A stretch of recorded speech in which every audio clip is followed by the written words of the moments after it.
We've all seen Keir Starmer struggle to unite his own party, but now his latest proposal has exposed a major rift within Europe.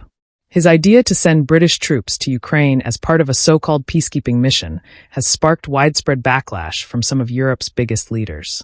Today, we're breaking down the latest developments, examining why Starmer's plan is being rejected, and exploring what this growing divide in Europe means for Ukraine's future. Keir Starmer recently pitched his vision for the UK to take a leading role in providing post-war security guarantees for Ukraine. This bold move includes sending British troops to enforce a potential ceasefire. But Germany's Chancellor Olaf Scholz wasn't having any of it. Scholz called the idea completely premature and highly inappropriate, even admitting he was a little irritated by Starmer's timing. Scholz's remarks came after a heated meeting of European leaders in Paris. The summit was supposed to unify Europe's stance on Ukraine, but it only highlighted deep disagreements.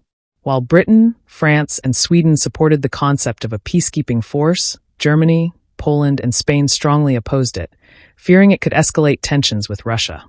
The divisions became so pronounced that Chancellor Scholz left the summit early, signaling growing frustration with the lack of consensus. His argument? Discussions about troop deployments are premature when peace talks haven't even started, and involving Ukraine directly in these talks is non-negotiable. Germany's stance reflects its long-standing caution.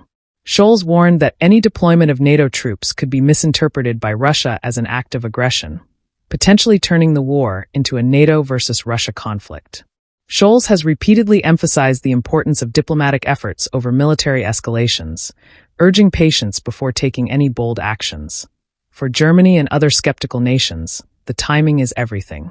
Deploying troops before a ceasefire is agreed upon could complicate negotiations and make peace even harder to achieve. Scholz was blunt, stating, "This is highly inappropriate," and stressing that security discussions must include Ukraine directly. On the other hand, Britain, France, and Sweden argue that taking proactive steps now is necessary to show Ukraine's strong support. Starmer's proposal highlights his desire for the UK to play a leadership role in Europe, but the lack of unity on the issue may undermine his plans. This divide has reignited discussions about the possibility of a European army, a concept Scholz openly opposes. For now, Germany remains firm in its position.